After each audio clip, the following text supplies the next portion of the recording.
We are learning about another fatal motorcycle accident in Maine. This one happened about a week ago in Surry.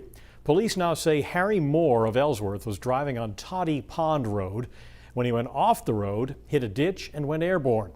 Officials say Moore was talking at the scene, and they met up with him at the hospital where he told police a large gust of wind had caused him to go off the road. Police say Moore was then taken to Eastern Maine Medical Center where he died later in the day. According to police, 11 people have died in motorcycle accidents in Maine this year. Last year, there were 22 motorcycle deaths for the whole year.